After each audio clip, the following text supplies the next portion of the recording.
jumpa lagi bersama saya di channel Kelafu Sukacita. Bapak Ibu, saudara-saudari kekasih Kristus di mana saya berada, kita hendak membaca dan merenungkan secara sederhana firman Tuhan yang selalu meneguhkan dan memberikan kepada kita kekuatan baru. Bagian firman Tuhan yang hendak kita renungkan dan gumuli bersama terdapat di dalam kitab Ester pasal yang kedua, ayat yang ke-22. Kita berdoa sebelum membaca firman Tuhan. Tuhan, firman yang kekal, yang diam di antara kami.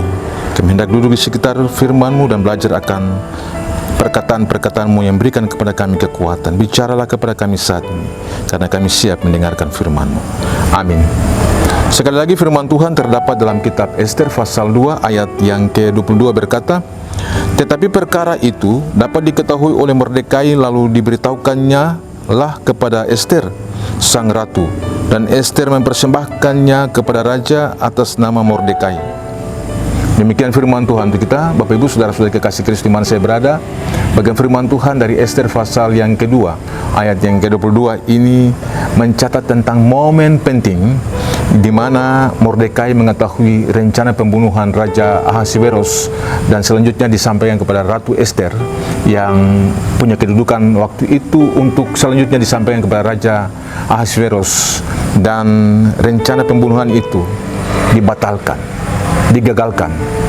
Dengan demikian maka Mordekai dan Ester itu menjadi alat saksi kehidupan bagi Raja Ahasiweros, tetapi juga orang banyak di sekitar mereka. Hal ini menggambarkan bahwa rencana jahat tersebut menjadi titik balik penyelamatan umat di kemudian hari oleh Allah itu sendiri. Nah, apa yang kita pelajari dari bagian ini? Pasal 2 dari kitab Ester ini menyatakan tentang kewaspadaan Mordekai. Mordekai yang waktu itu tahu persis tentang rencana pembunuhan Raja Ahasiweros dari kedua pegawai penjaga pintu, yaitu Bigtan dan Teres. Ini juga disampaikan kepada Ratu Ahasiweros. Ternyata Mordekai tidak bertindak gegabah sendiri. Ia juga tidak ego. Ia tidak mencari panggung sandiwara. Ia juga tidak mencari pamor pribadi, tetapi ia mau menyampaikan secara jujur, benar dan adil kepada Ester tentang rencana pembunuhan Raja Ahasiweros. Dan Ester menyampaikan itu kepada Raja Ahasiweros dengan menyampaikan maksud daripada Mordekai.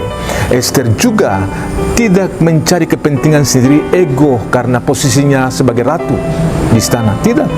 Tetapi ia menyatakan benar apa yang disampaikan oleh Mordekai, dan nama Mordekai itu juga disampaikan kepada Raja Ahasiweros. Bapak Ibu, saudara-saudari kekasih Kristus di mana saya berada, penting sekali peduli terhadap kehidupan di sekitar kita. Dunia modern hari ini adalah dunia yang individualistis. Kepentingan sendiri, ambisi pribadi itu selalu melekat dengan setiap orang yang punya kepentingan apapun. Korupsi, kejahatan di sana-sini, dan lain sebagainya, itu sudah melekat. Dan tetapi pada bagian ini mau mengajarkan, mau mendidik kita tentang tidak berpura-pura adil untuk kepentingan lain, tidak menyebarkan hoax, tidak menyebarkan penipuan, tetapi secara jujur dalam kebenaran mau memberitakan informasi yang benar kepada siapa yang dituju. Dengan demikian maka lingkungan di sekitar kita itu juga mengalami keadilan, kejujuran dan kebenaran. Tetapi juga setiap orang yang memiliki peran atau akses untuk seterusnya disampaikan kepada posisi yang lebih tinggi seperti Ester. Ia harus menyampaikan apa yang disampaikan oleh Mordekai kepada Raja Ahasiweros. Ia tidak juga punya kepentingan apa-apa di situ karena punya kejujuran. Keadilan perlu ditegakkan, kebenaran perlu disampaikan. Dan setiap orang yang ada pada posisi ini sebenarnya punya konsekuensi pribadi, punya konsekuensi terhadap hukum dan lain sebagainya. Setiap orang yang menyampaikan secara benar berhadapan juga dengan ketidakadilan. Kita lihat hari ini di mana saja berada. Tetapi orang yang punya integritas dan kerendahan hati yang sungguh, seperti Ester dan Mordekai, dalam koordinasi bersama, dalam komunikasi yang baik, maka setiap ketidakadilan itu dipatahkan dan kebenaran itu dimunculkan. Kita hari ini, kita Kita melihat banyak orang mencari kepujian, banyak orang mencari pujian diri sendiri. Ada ego yang tinggi, ada ambisi yang berlebihan. Di mana saya terjadi? Tetapi orang yang rendah hati, orang yang punya integritas, ini terlihat pada posisi Mordekai dan Ester dalam istana itu. Mereka hanya mau melakukan apa yang menjadi kehendak Tuhan, sekalipun nama Tuhan tidak disebutkan dalam kitab ini. Tuhan dalam diam, Tuhan dalam senyap, Tuhan dalam sunyi bekerja secara ajaib dan sempurna bagi keselamatan umat Allah dalam pengasingan itu. Tapi semua orang yang telah terlibat, yang bertindak, Tuhan bekerja secara penuh untuk kebaikan orang banyak. Kita melihat pada bagian ini bahwa apa yang dialami oleh Mordekai dan Ester ini adalah tanda kebaikan Tuhan yang harus menjadi teladan, yang harus dipraktekkan oleh setiap kita di lingkungan kita masing-masing, kehidupan bersosial kita, supaya di sana tidak ada kecurangan, tidak ada penipuan, tidak ada kebohongan, tidak ada kepalsuan untuk diri sendiri, tapi juga untuk publik. Yang ditonjolkan adalah kejujuran, yang ditonjolkan adalah integritas, yang ditonjolkan adalah komunikasi dan koordinasi yang benar dan bertanggung jawab penuh atas kehidupan yang telah dipercayakan Tuhan kepada kita.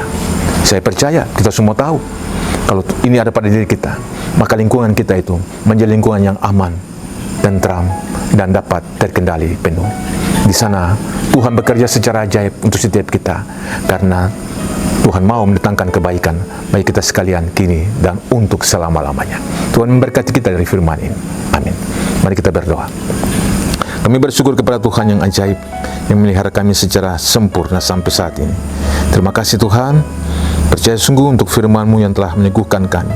Ajar hati kami untuk tidak curang, tidak berlebihan, dan ambisi pribadi tidak ada pada kami untuk memanipulasi kepentingan orang lain untuk diri kami sendiri. Tuhan, ajar hati kami untuk selalu melakukan apa yang menjadi tanggung jawab iman kami, supaya tempat di mana kami ada, dalam aktivitas kami, dalam pendidikan kami, dalam usaha kami, dalam pekerjaan kami, dalam apapun yang kami kerjakan, berdasarkan kehendak Tuhan, kejujuran dan kebenaran ditegakkan.